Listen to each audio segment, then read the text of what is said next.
صل على سيدنا ومولانا محمد صاحب التاج والمعراج والبراق والعلم دافع البلاء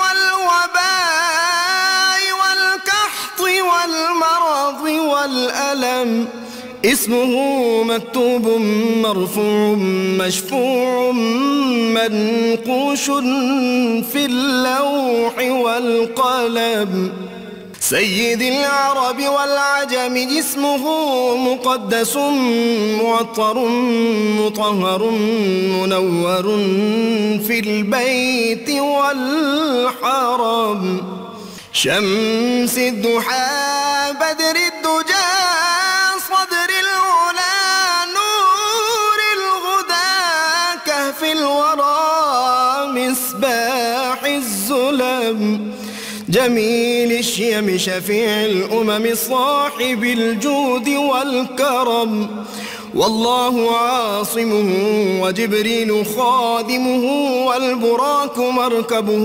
والمعراج سفره وفوق سدرة المنتهى مقامه وقاب قوسين مطلوبه والمطلوب مقصوده والمقصود موجود سيد المرسلين خاتم النبيين شفيع المذنبين أنيس الغريبين رحمة للعالمين راحة العاشقين مراد المشتاقين شمس العارفين سراج السالكين مصباح المقربين محب الفقراء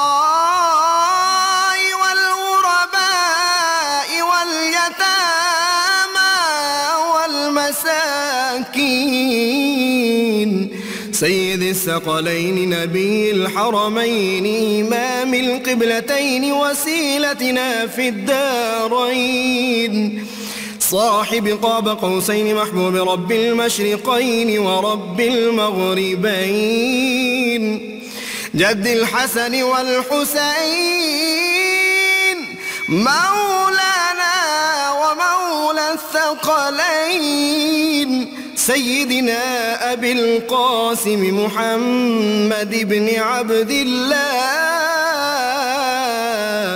نور من نور الله يا أيها المشتاقون بنور جماله بلغ العلا بكماله كشف الدجى بجماله حصنت جميع خصاله صلوا عليه وآله وأصحابه وسلموا تسليما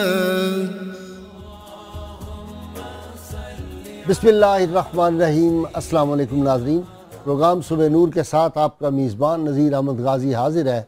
ناظرین کرام، حضرت ابو انیس محمد برکت علی صاحب رحمہ اللہ کی تالیف اسماء النبی الکریم صلی اللہ علیہ وآلہ وسلم سے ایک اسم مبارک پڑھنے کی سعادت حاصل کر رہا ہوں۔ سیدنا المؤبب صلی اللہ علیہ وآلہ وسلم، ہمارے سردار فوج کو ترتیب دینے والے، درود و سلام بھیجے اللہ آپ صلی اللہ علیہ وسلم اور آپ کی آل پاک اور آپ کے اصحاب کرام پر۔ حضرت عبد الرحمن بن عوف اللہ تعالیٰ عنہ بیان کرتے ہیں کہ نبی کریم صلی اللہ علیہ وآلہ وسلم نے ہماری صفوں کو غزوہ بدر کی رات ہی ترتیب دے دیا تھا، جبکہ حضرت ابو ایوب انصاری رضی اللہ تعالیٰ عنہ بیان کرتے ہیں کہ غزوہ بدر کے دن رسول اللہ صلی اللہ علیہ وسلم نے ہماری صفوں کو ترتیب دیا اور ہم میں سے کچھ صحابہ کے چہرے اور سینے صفوں سے آگے بڑھے ہوئے تھے۔ رسول اللہ صلی اللہ علیہ وآلہ وسلم نے دیکھ کر ارشاد فرمایا، میرے ساتھ بالکل ہموار رہو، میرے ساتھ ہموار رہو۔ ناظرین کرام، حضور سید عالمین صلی اللہ علیہ وسلم کے صحابہ کی کیا شان ہے۔ یہ ہدایت کے روشن ستارے ہیں، ہر ایک کی اپنی خوشبو، اپنا رنگ ہے، اور اللہ تعالیٰ نے بعض خصوصیات میں ان کو خاص امتیاز عطا کیا ہے۔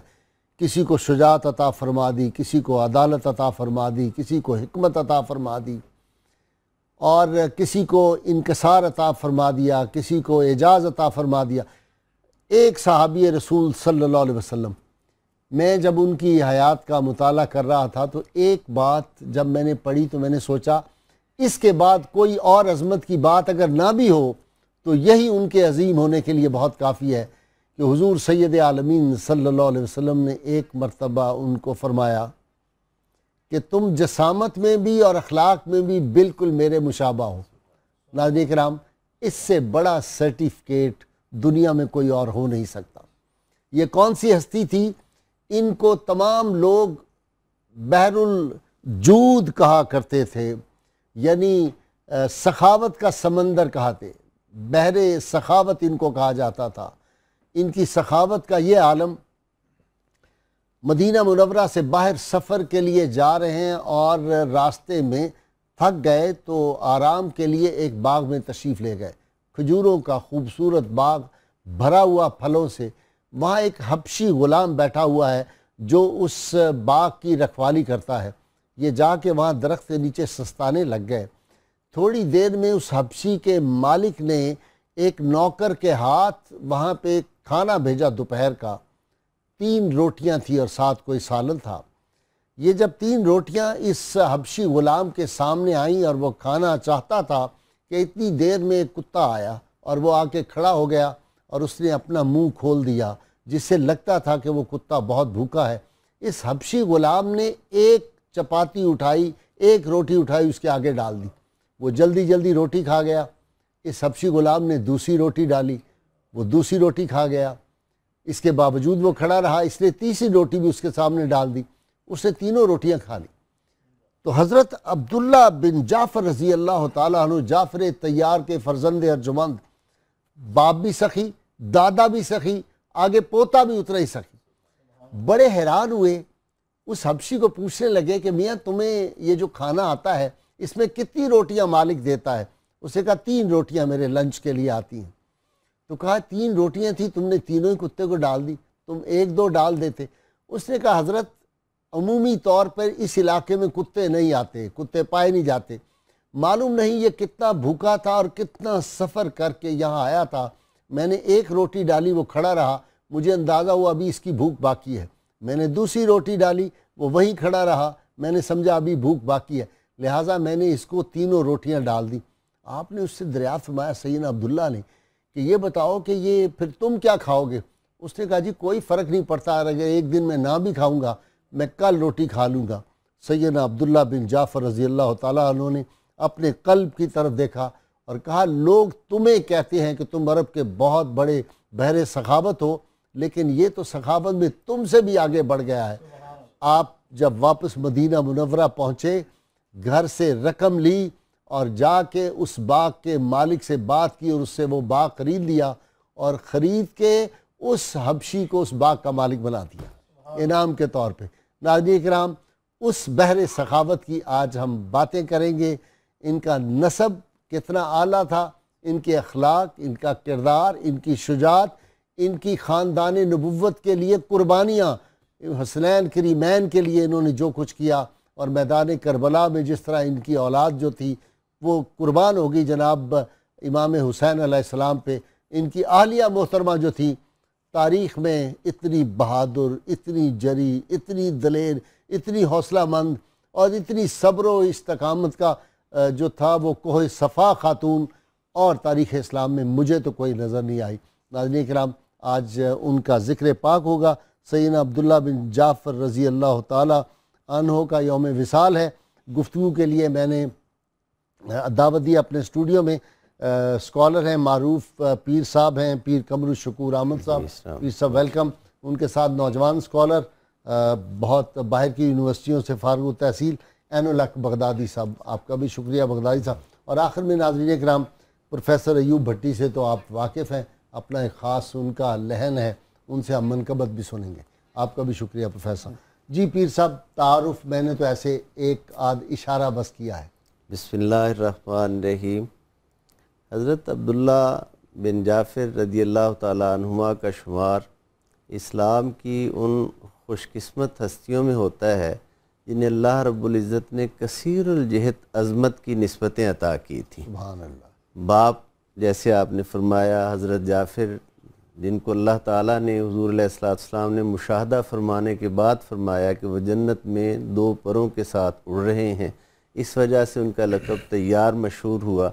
وہ اول مساکین یعنی مسکینوں کے باپ، اتنے زیادہ سخاوت کرنے والے ہیں.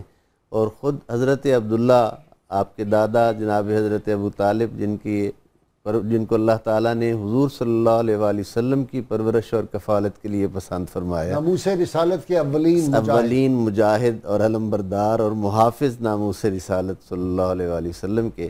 اور پھر خود حضرت عبداللہ اس قدر سخی، اس قدر عظیم اور مشابہت میں، جیسے آپ نے اشارہ دیا کہ ابن حجر نے نقل کیا اس روایت کو کہ آقا دو جہاں صلی اللہ علیہ وآلہ وسلم خود فرماتے ہیں. اس میں تھوڑا سا غور کرنے والی بات یہ ہے کہ کوئی دوسرا کہے کہ تو فلاں کے مشابہ ہے تو وہ بات اور ہوتی ہے. سرکار کا تو کلام ویسے ہی مبنی بر حق ہے، اور حضور کا یہ فرمانا ہے کہ تو جسم میں، خلق میں میرے مشابہ ہے. دنیا کی تمام یونیورسٹیاں، ہارورڈ، آکسفورڈ، کیمبرج ساری مل جائیں، وہ سرٹیفکیٹ کسی کو دیں، وہ نہیں، اس کی برابری نہیں کر سکتا. اس سرٹیفکیٹ کی کوئی برابری نہیں کر اللہ کے ہاں سب سے محبوب، مقبول، اور ملائکہ کے ہاں بھی یہی سرٹیفکیٹ. جی جناب، ان کی عظمتیں اور رفتیں حدیث میں بھی ان کی عظمت. بسم اللہ الرحمن الرحیم. حضرت جعفر طیار رضی اللہ عنہ، جب ان کا جنگ موتا میں وصال ہوا تو اس کے بعد آپ صلی اللہ علیہ وسلم، ایک روایت پائی جاتی ہے کہ فآت النبی صلی اللہ علیہ وآلہ وسلم بعد استشہاد والدہ فقال ایتونی ببنی اخی ثم قال، یعنی آپ کے پاس آئے اور کہا کہ میرے بھائی کے بیٹوں کو لے آئیں. ثم قال اما محمد فیشبہ عمی ابی طالب، یہ جو محمد ہیں یہ تو میرے چچا ابو طالب سے مشابہت رکھتے ہیں. سبحان اللہ. اور پھر ان کے عبداللہ بن جعفر کے بارے میں فرمایا کہ اما عبداللہ فشبہ خلقی و خلقی فاخذ یدیہ ثم قال، پھر ان کا ہاتھ پکڑا اور آپ صلی اللہ علیہ وسلم نے فرمایا کہ اللہم اخلف جعفرا فی اہلہ و بارک لعبداللہ فی صفقتہ، کہ حضرت جعفر کا ان کو خلیفہ بنا اور جو عبداللہ ہیں ان کی تجارت میں برکت دے. اس وقت حضرت عبداللہ 8 سال کے تھے، عبداللہ بن جعفر، اور آپ صلی اللہ علیہ وآلہ وسلم کا اس عمر میں یہ فرمانا کہ ان کے مال تجارت میں، ان کے صفقہ میں برکت دینا، یہ آپ صلی اللہ علیہ وسلم کا ان کو دیکھ کر ان کے گیٹس یہ معلوم کر لینا کہ آپ کے اندر تجارت کے صلاحیات پائی جاتی ہیں، اور وہاں پر آپ کو دعا دینا. اور پھر تجارت میں آپ نے جو کمالات دکھائے آگے جا کے، وہ مٹی کو ہاتھ لگاتے تھے سونا ہو جاتی تھی. اچھا، جب یہ ہو گیا تو اس کے بعد وہ فرماتے ہیں کہ یہ حضرت عبداللہ آگے روایت کرتے ہیں کہ فجاءت امنا فذکرت یتمانا، ہماری ماں آئی آپ صلی اللہ علیہ وسلم کے پاس اور آگے ذکر کیا کہ یہ تو یتیم ہو گئے، جس طرح دکھ کا، اور وہ دکھ بھرے جنگ موتا کے بعد بہت پریشان تھی، یتیم ہو گئے ہیں. تو بڑا ہی پیارا جملہ آپ صلی اللہ علیہ وسلم نے فرمایا، جو ان کے لیے سرٹیفکیٹ جو آپ نے فرمایا نا کہ کسی یونیورسٹی اور میں نے کہا تو دنیا میں کوئی طاقت یہ سرٹیفکیٹ نہیں دے سکتی. تو آپ نے فرمایا کہ العیلۃ تخافین علیہم وانا ولیہم فی الدنیا والآخرہ، آپ ان کی محتاجی کے بارے میں ڈر رہی ہیں، ان کے بارے میں پریشان ہیں کہ یہ دنیا میں محتاج ہوں گے کسی کے. تو فرمانے لگے کہ آپ اس لیے ڈر، اور میں ان کا جب دنیا اور آخرت دونوں میں ان کا ولی ہوں. تو یہ آپ کا فرمانا تھا کہ اس کے بعد اللہ نے وہ کچھ آپ کو عطا کیا کہ جود و سخا میں ایک جملہ ان کے بارے میں پایا جاتا ہے کہ فی الاسلام عشرۃ من اجواد العرب، کہ اسلام میں 10 ایسے لوگ تھے جو سخی ترین شمار کیے جاتے تھے، جن میں سے ایک، ان میں سے ان سے بڑا سخی کوئی نہیں تھا. اچھا، ان 10 میں سے بھی ان سے بڑا سخی کوئی نہیں تھا. یہ الفاظ ہے. اچھا، ان کے والد بھی مقروض ہو جاتے تھے، لوگوں کو اتنی سخاوت کرتے تھے ادھار لے لے کے، اور ان کے بارے میں کہتے ہیں کہ یہ ان لوگوں میں سے تھے جن کو کبھی ڈر نہیں لگا سخاوت کرتے ہوئے. بڑی پیاری آپ نے بات کی. سخی ہوتا ہی وہ ہے جس کے ہاتھ میں کچھ ٹھہرے نا. ایک عرابی آیا آپ سے مانگنے کے لیے اسی کے اوپر، وہ آئے مروان کے پاس اور آگے کچھ ڈیمانڈ کیا، تو انہوں نے میرے پاس تو کچھ، وہ حاکم تھا اس وقت، وہ حاکم تھے، جائیں عبداللہ سے جا کے لیں، عبداللہ بن جعفر رضی اللہ تعالیٰ عنہ کے پاس بھیج دیا. تو وہ آئے اور انہوں نے آگے جو اشعار پڑھے ان کا مفہوم یہ تھا کہ کچھ لوگ اپنے مال کو اپنے پاس روک کر امیر ہوتے ہیں اور آپ اپنے مال کو اپنے ہاتھوں میں پکڑ کر یعنی تقسیم کر کے امیر ہوتے ہو. مجھے اس چٹین میدان میں مت چھوڑ دینا کہ میں گھومتا پھرتا رہوں، لہذا میری کچھ مدد کی جائے. تو اتنی وافر مقدار میں اس کو عطا کیا کہ وہ اگلی زندگی اس کی سنور گئی ہوگی.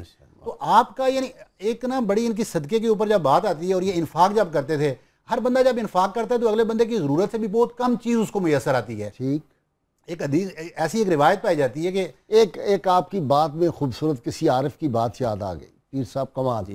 اس نے کہا سب سے امیر وہ ہوتا ہے جو اپنے آپ کو سب سے بڑا فقیر سمجھے، اور سب سے بڑا فقیر وہ ہوتا ہے جو اپنے آپ کو سب سے بڑا امیر سمجھے. اچھا، ایک عورت ہیں تو ان کے گھر میں ایک مرغی تھی، تو وہ اس مرغی کو ذبح کیا، صاف کیا، اس کے بال اتارے.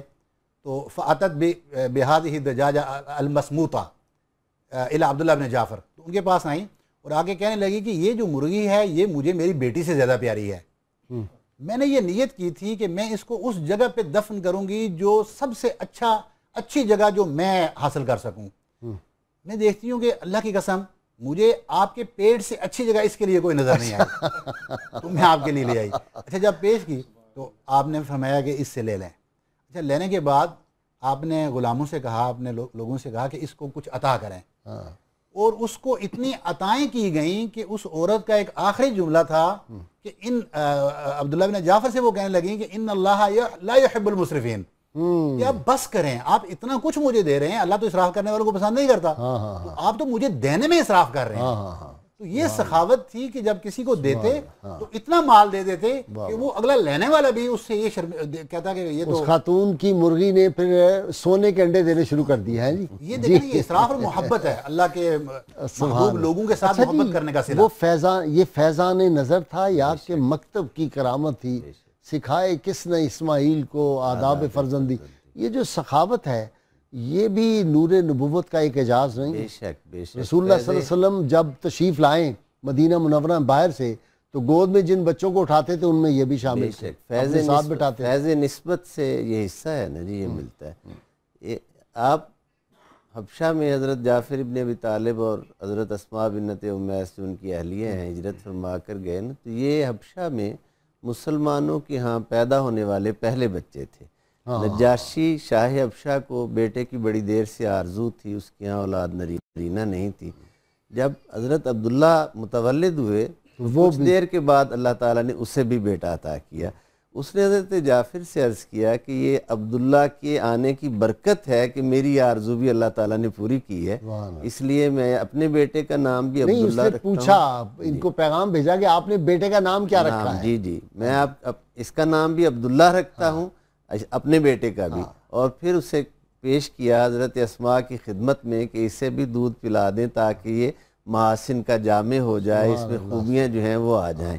تو حضرت جعفر ابن ابی طالب کی تربیت، ان کا فیض اور حضرت اسماء کا دودھ ان کی وجود کی تشکیل کرتا ہے. اور پھر جب مدینہ غزوہ خیبر میں حضرت جعفر حاضر ہوتے ہیں تو حضور فرماتے ہیں میں فیصلہ نہیں کر پاتا کہ مجھے فتح خیبر کی زیادہ خوشی ہے یا جعفر کے آنے کی زیادہ خوشی. اچھا، اس سے مراد یہ ہے کہ جعفر کے مراد یہی لگتی ہے کہ جعفر تمہارے آنے کی زیادہ خوشی، زیادہ خوشی. اگرچہ خیبر کی بہت بڑی خوشی تو معنی یہی نکلے گا نا جی. اور پھر اس کے بعد جب مدینہ منورہ میں خیبر سے واپسی پہ آتے ہیں تو حضور صلی اللہ علیہ وآلہ وسلم کی بارگاہ بے کس پناہ سے فیض حاصل کرتے ہیں. جب غزوہ موتا میں حضرت جعفر کی شہادت ہو جاتی ہے تو حضور علیہ السلام ان کو اپنی گود میں لے کر آغوش میں لے کر والہانہ پیار کرتے ہیں، جس سے حضرت اسماء جو ہیں اسی میں پیار کی یہ عالم تھا کہ غزوہ موتا، جنگ موتا کے بعد نبی کریم صلی اللہ علیہ وسلم یہ فرماتے ہیں کہ مجھے اپنے پاس بٹھاتے اور پھر میرے سر کے اوپر بار بار ہاتھ آپ دست اقدس بھیجتے رہتے. تو میں سوچ رہا تھا کہ جس سر مبارک کے اوپر دست اقدس رحمت اللہ عالمین صلی اللہ علیہ وسلم کا پھرتا رہا ہوگا، اس کا تو ایک بال جو ہے ساری دنیا کی دولتیں مقابلہ نہیں کر سکتی. بے شک جی. اور کیسے بال مبارک ہوں. بے شک. ہائے اس میں ایک بہت ہی ایک معلوماتی بات ہے، میں آپ کے توسط سے ناظرین کی خدمت میں یہ انفارمیشن پیش کرنا چاہتا ہوں کہ حضرت جعفر کی شہادت کے بعد حضور علیہ السلام نے ازواج مطہرات کو حکم دیا کہ اپنے گھر میں کھانا تیار کریں اور وہ کھانا حضرت جعفر کے گھر والوں کو جا کر کھلا کر آئیں۔ جامع ترمذی کی یہ روایت ہے، سیرت ابن ہشام میں اس کے ساتھ یہ اضافہ ہے کہ یہ اسلام میں پہلا کھانا ہے جو کسی سوگ پر دیا گیا، یعنی یہ یہاں سے ابتدا ہوئی۔ آقا دو جہاں صلی اللہ علیہ وآلہ وسلم نے خود اپنے گھر سے کھانا بھجوا کر گویا ان سے جو قرابت داری کا تعلق تھا اس کو اجاگر بھی کیا، اور امت کے لیے اس کو اپنی مبارک سنت بنا دیا کہ جب بھی کوئی حضور کا غلام یہ کھانا دے تو یہ سمجھتے ہوئے کہ میرے کریم آقا کی سنت ہے وہ کرے، تاکہ اسے اجر قرابت کے ساتھ ساتھ اسے سنت کی ادائیگی کا جو اجر ہے وہ بھی عطا ہو۔ بغدادی صاحب میں تو یہاں تک بھی دیکھا ہے، پڑھا ہے کہ آپ صلی اللہ علیہ وسلم تو ان کے لباس کا بھی خیال رکھتے تھے اور ان کے بالوں کی کٹنگ کا بھی خیال رکھتے تھے۔ جی وہ کیونکہ جب حضرت جعفر کی شہادت کے بعد تو ان کی تو پرورش پھر آپ صلی اللہ علیہ وسلم نے اپنے ذمہ لے لی، تو پھر یہ تو بیٹا بنا لیا اور ان کے گھر میں جب ان کی پرورش ہو رہی تھی یہی تو وجوہات تھی جنہوں نے ان کے بارے میں دیکھا نا، جو ان کے علم کے بارے میں، ان کے جود و کرم کے بارے میں، ان کے حلم کے بارے میں فرمایا جاتا ہے نا کہ انہو سریع الجواب، کہ جواب دینے میں نا بہت تیز تھے، حاضر البدیع، بڑے حاضر دماغ تھے۔ لوگ ان کو حاکم کے دربار میں بعض اوقات بطور وکیل پیش کرتے تھے۔ اچھا، اور ان کے بارے میں یہ فرمایا جاتا ہے کہ وکانہ فصیحاً، فصاحت و بلاغت تھی زبان کے اندر، یعنی باتوں کی اگلے بندے کو جلدی سمجھ آتی تھی۔ وَكَثِيرُ الْعِبَادَةِ، عبادت کے اندر آپ کثرت فرماتے تھے۔ وَيُدِيمُ قَرَاءَةِ الْقُرْآنِ، آپ قرآن کریم کی تلاوت کے اندر کثرت اور دوام اس کے اوپر رکھتے تھے، ہمیشگی رہتی تھی۔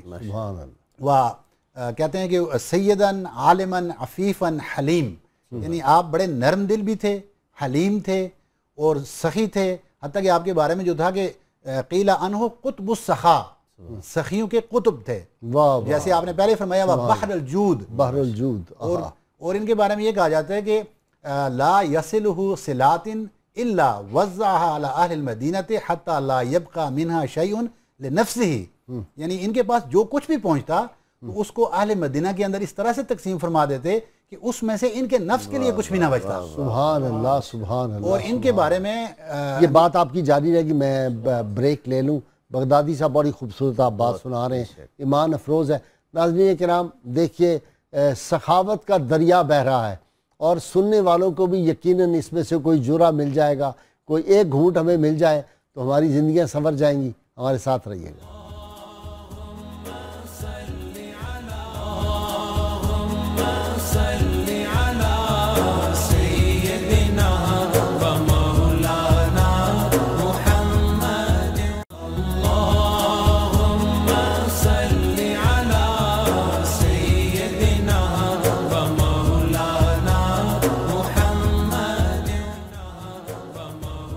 ویلکم بیک ناظرین کرام۔ بغدادی صاحب آپ بیان فرما رہے تھے بحر الجود، تو جو کچھ بھی آپ کے پاس صلات میں سے، سامان میں سے پہنچتا، آپ کو اس انداز میں تقسیم کر دیتے کہ وہ آپ کے لیے اس میں سے کوئی چیز باقی نہ بچتی۔ یہی وہ آپ کی سخاوت تھی جو تھوڑی دیر پہلے بات ہو رہی تھی کہ سخی وہ ہے کہ جو مال کو پیچھے رکھ کے خرچ نہ کرے بلکہ اس انداز میں خرچ کر دے۔ یہ توکل ہے اللہ کے اوپر کہ دینے والا وہی تھا، دینے والا وہی ہے، لہذا اس کو اچھا، اس میں خاص جو بات ہے وہ برکت کی بھی ہے جو حضور سید عالمین صلی اللہ علیہ وسلم نے دعا دی تھی۔ اب دیکھیں نا کہ وہ اللہ مبارک لصفقتہ، ایک بنجر زمین خریدی، جب آپ نے خریدی تو لوگوں کو خیال ہوا کہ یہ کیا کیا انہوں نے، یہ بنجر زمین خریدی تو کچھ ہوتا ہی نہیں، تو آپ نے وہاں جا کے کہتے ہیں کہ 2 نفلی ابھی پڑے تھے تو وہاں پہ چشمہ میٹھے پانی کا نکل آیا۔ تو یہ جو برکت ہے نا، حضور صلی اللہ علیہ وسلم کی دعا، آپ کی خاص شفقت، آپ کا ان کے سر پہ اپنا دست اقدس پھیرنا۔ لیکن جی وہ شفقت یہ تھی کہ 2 روایات پائی جاتی ہیں کہ آپ صلی اللہ علیہ وسلم آ رہے تھے تو یہ فرماتے ہیں کہ میں اور حضرت عباس کے 2 بیٹے حضرت عبید اللہ اور ایک حضرت قسم، ہم کھیل رہے تھے تو آپ قسم ہے تو راستے سے انہوں نے اٹھا لیا اور مجھے اٹھا کے اپنے فرنٹ پہ بٹھا لیا سواری پہ۔ یہ سے ہے جی، قسم سے ہے، سا، سمر جس سے ہوتا ہے 3 نقطے والی۔ اچھا، اٹھا کے تو مجھے اپنی سواری پہ مجھے اپنے آگے بٹھا لیا اور دوسرے جو تھے بھائی ان کے حضرت عبید اللہ کے، ان کو حضرت قسم ان کو اپنے پیچھے بٹھا لیا اور اس کے بعد یہ فرمایا کہ پھر وہ 3 بار میرے سر پہ ہاتھ پھیرا اور یہ فرمایا کہ اللہم اخلف جعفرن فی ولدہ فی اہلہ. تو یہ دعائیں تھیں آپ کے سر کے اوپر ہاتھ پھیرنا، آپ کی برکت، اور بار بار یہ دعا دینا. ایک بار دوسری ایک روایت پائی جاتی ہے کہ آپ گزر رہے تھے، آپ کھیل رہے تھے، انہ یلعب، تو اس میں ایک یہ بھی ہے کہ یلعب بالتراب، اب چھوٹے تھے اور مٹی سے کھیل رہے تھے. تو آپ صلی اللہ علیہ وسلم نے فرمایا کہ اللہم بارک فی تجارت ہی، کہ اللہ اس کی تجارت میں برکت. تو بار بار آپ صلی اللہ علیہ وسلم کے لیے ان کی وہ جو دعائیں تھیں ان کی برکات آئی. اچھا جی پیر صاحب، ان کی جو اہلیہ محترمہ ہیں جی کتنی عظیم خاتون. بے شک پہلے حضرت جعفر ابن ابی طالب کے عقد میں رہیں، اور اس کے بعد آپ کی شہادت کے بعد جناب حضرت ابوبکر صدیق رضی اللہ تعالیٰ عنہ سے ان کا عقد ہوا، اور پھر آخر میں حضرت امیر المومنین مولا علی مرتضیٰ کے ساتھ عقد ہوا. اور جب یہ آپ ان کی والدہ کی بات کر رہے ہیں؟ جی حضرت نہیں میں کہہ رہا ہوں ان کی اہلیہ جناب سیدہ زینب صلی اللہ علیہ ان کی بات. سبحان اللہ. جی میں ایک جملہ اس پہ کہہ رہا ہوں جو میں کہہ رہا تھا. حضرت اسماء بنت امیس کی گود میں جب آپ حضرت مولا علی مرتضیٰ کی بارگاہ میں آتی ہیں، حوالہ عقد میں آتی ہیں، تو 1 سال کے حضرت محمد بن ابوبکر بھی ساتھ آتے ہیں. اس طرح حضرت محمد بن ابوبکر کی تربیت حضرت مولا علی مرتضیٰ کی بارگاہ میں ہوتی ہے ان کے گھر میں. جناب سیدہ زینب سلام اللہ علیہ اہل بیت اطہار میں حسنین کریمین علیہ السلام کے بعد سب سے زیادہ فضیلت والی ہستی ہیں. ایک کالر لے لیں ساتھ اور یہ بات آپ نے جاری رکھنی. جی السلام علیکم. السلام علیکم. وعلیکم السلام ورحمۃ اللہ. قبلہ قاضی صاحب، صاحبزادہ فیض رسول ظفروال ڈسٹرکٹ نارووال سے عرض کر رہا ہوں. جی صاحبزادہ صاحب بسم اللہ، ویلکم. ان مایوسیوں کے دور میں یہ امید کا جو دیپ آپ جلا رہے ہیں، بڑی مہربانی، انتہائی قابل ستائش ہیں. بہت اور شکریہ. اس دور میں اگر کوئی امید کہاں سے کی جاتی ہے اصلاح احوال کے حوالے سے، اپنے بچوں کی تربیت کے حوالے سے، تو یقیناً آپ کا یہ پروگرام بہت شکریہ جی خوش ہو جاتا ہے. بہت اس حوالے سے جو میں نے معروضات آپ سے پیش کرنی ان میں سے ایک یہ ہے کہ یہ صاحبان علم اور بڑے بڑے فضل کا جو انتخاب کیا جاتا ہے، یقیناً وہ بہت بڑا ایک قابل ستائش آپ کا عمل ہے. بہت اس حوالے سے میرا جو عرض کرنا ہے وہ یہ ہے کہ یہ صاحبان علم و حکمت کہ جو موتی ان کے منہوں سے جڑتے ہیں، یوں ہی فضاؤں میں نہ بکھرتے رہیں، بلکہ کتابی صورت میں انہیں محفوظ بنانے کا اگر جی انشاءاللہ. بہت اچھی آپ کی تجویز ہے، بہت اچھی تجویز ہے. میاں صاحبان پہلے اس پہ کچھ کام کر بھی رہے ہیں، ہماری مشاورت ہو چکی ہے. انشاءاللہ تعالی یہ بھی ہم الگ الگ کئی والیوم میں اس کو جو ہے وہ پبلش بھی کریں گے. بہت شکریہ آپ کے مشورے کا، بہت شکریہ. جی پیر صاحب. سیدہ زینب سلام اللہ علیہ اہل بیت اطہار میں نے عرض کیا کہ حسنین کریمین خطیبہ علیہ اسلام السلام کے بعد سب سے زیادہ آپ کا مقام ہے، اور آپ کو ثانیہ زہرا کا لقب بھی ہے. اور حضرت سیدہ فاطمہ الزہرا سلام اللہ علیہ کی تربیت خانہ داری کے حوالے سے ایسی بہن دنیا میں کوئی اور ہوئی جی نہیں ہو سکتی، بلا شبہ بھائی پہ ایسی قربان ہونے والی بہن، اپنی ساری اولاد کو قربان کر دینے والی. فصاحت و بلاغت اور علم و حکمت اور دانائی ورثے میں بھی ملتی ہے، اور والد بزرگوار کی تربیت سے بھی عطا ہوتی ہے. آج بھی حکومت ان کی مقروض ہے. بے شک اس علاقے کا نام بھی زینبیہ ہے جہاں آپ کا مرکز پاک ہے. وہ جگہ جیسے آگے آپ نے بنجر زمین کا ذکر کیا، وہ جگہ حضرت عبداللہ ابن جعفر طیار نے خریدی تھی، جس جگہ آپ وہاں جا کر مدفون ہوئی ہیں نا جی، وہ جگہ آپ کی جاگیر ہے، حضرت عبداللہ ابن جعفر طیاری کی جاگیر ہے وہ. اور اسی وجہ سے چونکہ ان کی شام میں بھی بہت ساری زمینیں اور جاگیریں تھیں، آپ یہ کہتے تھے کہ میں ادھر سے بھی امان لے لوں گا، ادھر سے بھی لے لوں گا امان، جو روکتے تھے کربلا میں. وہ اس لیے تھا کہ ادھر کے بھی وہ بہت زیادہ ان کی زراعت تھی اور ادھر بھی بہت زیادہ. تو سیدہ زینب سلام اللہ علیہ کا فصاحت میں، بلاغت میں، اور حسنین کریمین علیہ السلام پر فدا ہونے کے حوالے سے جو ان کا جذبہ ہے، یہ بات شامل کرنی بہت ضروری ہے کہ جب آپ کا نکاح حضرت عبداللہ سے ہوتا ہے تو حضرت مولا علی مرتضیٰ نے حق مہر کے ساتھ یہ ایک شرط رکھی تھی کہ یہ روزانہ اپنے بھائیوں سے ملے گی، اور پھر اگر کسی سفر پر حضرت امام حسین روانہ ہونا چاہیں تو ان کو اجازت دی جائے گی. یعنی بھائی کے ساتھ بھائی کے ساتھ ان کو اجازت، یعنی جیسے آج کے دور میں نکاح میں کچھ شرائط رکھی جاتی ہیں، ہماری تو الٹی سیدھی شرائط ہوتی ہیں دنیاوی. یہ ساری حق کی خاطر تھی جو شرائط تھیں، اور حضرت مولا علی مرتضیٰ جانتے تھے کہ یہ کس طرح کا گہرا تعلق اور کیسا ربط ہے اور ان سے دین کی باب العلم کی نگاہیں بھی تو دیکھ رہی تھی نا کہ مستقبل میں یہ ہوگا، ان سے کیا کام لیا وہ جائے جو اثار اور وفا کی داستان رقم انہوں نے کرنی تھی۔ بے شک آج بھی ویسے ایک عجیب بات دیکھیں آپ، اللہ ماشاءاللہ، جی بہن جو ہے نا اس کی محبت اب بھی بھائیوں سے، آپ یقین کریں کہ میری بہن ایک ہی رہ گئی، دو میری بہنیں تھیں، ایک میری بڑی بہن آج کل لیا میں مقیم ہے، وہ جب مجھ سے بات کرتی ہیں وہ رونا شروع کر دیتی ہیں، یعنی پاکستان میں ہے، جی جی ملاقات بھی ہوتی ہے، بہن کے اندر اللہ نے دل، جیسے ماں کے اندر ایک دل رکھا ہے نا، مجھے لگتا ہے ماں کے دل کا ایک ٹکڑا بہنوں کے اندر بھی ہوتا ہے۔ جی بلا شبہ اس کے ساتھ ساتھ یعنی بیٹیاں جتنا والدین کا احساس رکھتی ہیں اتنا بیٹے جو ہیں وہ لاپرواہ ہوتے ہیں اس معاملے میں، تو بھائیوں کے ساتھ بھی ان کی محبت بلا شبہ بے مثال ہوتی ہے۔ جی بہت خوب آپ نے نشاندہی کی، لیکن سیدہ زینب سلام اللہ علیہ تو دنیا کی خواتین سے مختلف، سب بہنوں کی محبتیں اپنے بھائیوں کے لیے جمع کی جائیں تو پھر بھی سیدہ زینب آگے نظر بے شک بہت زیادہ ان کی عظمت جو ہے اس کو، یہ ہم اپنے سمجھنے کے لیے بات کر رہے ہیں، ان کی عظمت کو کسی سے تشبیہ نہیں دی جا سکتی، بلا شبہ ان کی عظمت بہت بلند ہے، اور جو کام انہوں نے کیا اور قدرت نے ان سے لیا وہ بہت بڑا کام ہے، اس کو لفظوں میں بیان کرنا، وہ سمجھنا جو ہے۔ دیکھیں جی پہاڑ بھی اس دن تو آسمان بھی رویا تھا، واقعہ کربلا کے بعد آپ کو پتا ہے کہ برتنوں میں پانی کی جگہ خون نظر آیا، ایسا بھی ہوا کہ لوگ ہانڈی پکا رہے ہیں اور اس میں دیکھا گوشت کی جگہ خون آ گیا ہے، تو وہ صورتحال جب تھی اس وقت جب پہاڑ بھی رو رہے تھے تو کھڑے ہو کے اتنے جابر اور ظالم کے سامنے جو خطبے سیدہ زینب نے دیے ہیں، اور پھر اپنے بیٹوں کو قربان کر دینا، حضرات اون و محمد کو، دونوں شہزادوں کی قبور مبارکہ جو ہے۔ کالر لے لیں پلیز صاحب آپ کی اجازت۔ السلام علیکم۔ وعلیکم السلام ورحمۃ اللہ وبرکاتہ۔ غازی صاحب، جی جناب، اللہ تعالیٰ آپ کو اور آپ کی اس پوری ٹیم کو اجر عظیم عطا فرمائے۔ آمین کہ آمین۔ آپ اس موجودہ دور میں یہ ایک روشنی جو پھیلا رہے ہیں، اللہ تعالیٰ آپ کو کامیاب کرے، بہت اور شکریہ ہمیں بھائی، ہدایت نصیب فرمائے۔ آمین آمین۔ کون صاحب ہیں، کون صاحب؟ جی میں اسلام آباد سے بول رہا ہوں جی، فتح محمد میرا نام ہے۔ جی جی فتح محمد صاحب، کوئی سوال آپ کا ہو بھائی؟ بس یہ ہے کہ یہ کتاب الشفا اگر آپ عنایت فرما دیں، ٹھیک ہے، یہ آپ کی کرم نوازی ہوگی۔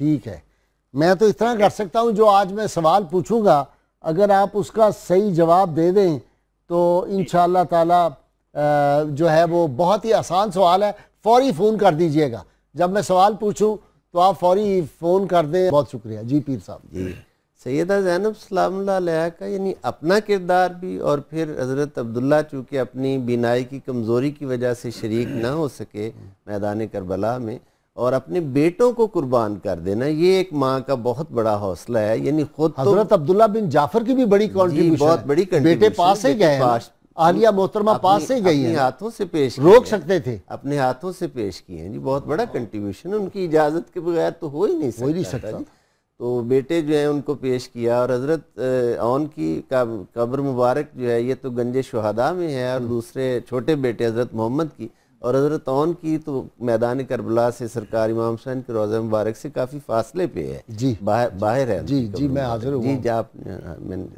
تو یہ سرکار کی کے ساتھ والہانہ محبت پہلے حضرت مولا امام حسن مجتبیٰ علیہ السلام سے، پھر ان کی شہادت 50 ہجری میں ہوئی تو حضرت امام حسین علیہ السلام کے ساتھ روزانہ ملنے کے لیے آنا، روزانہ بھائیوں کو دیکھنے کے لیے آنا، اور پھر جب یہ فیصلہ ہوا کہ وہ وقت آ گیا ہے جس کی بشارت نانا جان نے دی، ایسے لگتا ہے جیسے وہ جو ہے نا آپ کیا ثانی زہرا آپ فرما رہے تھے، ایسے لگتا ہے کہ سیدہ فاطمہ وہ جو شفقت تھی نا اپنے بیٹوں کے لیے وہ بہن کے ذریعے ان کو عطا ہو رہی تھی، بے شک اس طرح کی صورتحال۔ کچھ ایسی معزز خواتین صحابیات میں سے جنہیں حضرت خدیجۃ الکبریٰ کو دیکھنے کا شرف حاصل تھا، وہ ان کی روایات یہ ملتی ہیں کتب سیر میں کہ آپ ہو بہو حضرت خدیجۃ الکبریٰ کی صورت پہ تھی، ان کی کاپی تھی، ان کی صورت پہ تھی، سبحان اللہ سبحان اللہ، اپنی واہ واہ واہ سبحان اللہ، اپنی نانی جان، جی نانی جان کی کاپی جی، ان کے فضائل اور ان کی محبت باہمی جو تھی صحابہ کرام سے بھی، ان کے فضائل میں حضرت اسماعیل بن عباس سے یہ روایت ہے کہ جب انہوں نے حضور نبی کریم صلی اللہ علیہ وسلم کی بیعت کی، حضرت عبداللہ بن جعفر تھے اور عبداللہ بن زبیر رضی اللہ عنہما،